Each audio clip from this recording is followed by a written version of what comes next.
যেখানে অন্ধকার সেখানেই কি ভূতের ভয়? কালনার রথতলা গ্রামের ছবি আপনাদের দেখিয়েছিলাম, মনে আছে তো? এখানে ভূতের ভয়ে রাত নামলে সন্ধে হতেই শুনশান রাস্তা। শনিবার এই খবর আমরাই দেখাই। রবিবার আসরে বিজ্ঞান মঞ্চ। আতঙ্কিত গ্রামবাসীদের বোঝাতে গ্রামে হাজির কালনা বিজ্ঞান মঞ্চের সদস্যরা। আসেন স্থানীয় প্রশাসনের আধিকারিকরাও। স্থানীয়দের অভিযোগ, তাদের এলাকায় আলো নেই, রাত হলেই তাই ভয়ও বাড়ে। আলোর ব্যবস্থার পাশাপাশি রাতে পুলিশের টহলদারির আশ্বাসে স্বস্তি। নবকুমার প্রতিনিধি রয়েছেন সঙ্গে। নবকুমার, সাধারণ মানুষ গ্রামবাসীদের যা ভূতের ভয় ছিল তা কি বিজ্ঞান মঞ্চ এসে কাটাতে পারলো? দেখো রুমলা, বিষয়টা হচ্ছে যে তারা যে একটা ভয় নিয়ে আতঙ্কিত হয়ে আছে যে 1 মাসে পর পর 4 জনের মৃত্যু, এবং তার পরবর্তীকালে তাদের মনের মধ্যে থেকে সেই সংখ্যাটাই কাটছে না। কিভাবে তাদের গ্রাস করেছে সমস্ত বর্ণনাটাই শুনলেন বিজ্ঞান মঞ্চের প্রতিনিধিরা এবং মহকুমার প্রশাসন।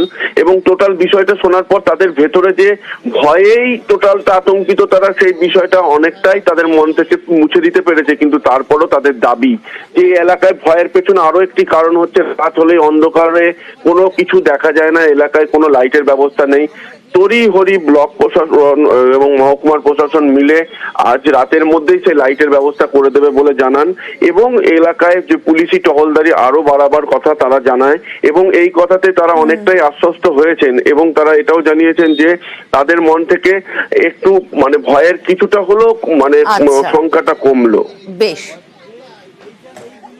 সরজমিনে তদন্ত করার জন্য এবং লোকাল মানুষজনের সাথে কথা বলার জন্য আমরা, এবং যেহেতু আলো নেই অনেক জায়গাতেই, ফলে রাত্রিবেলা তারা ভয় পাচ্ছে।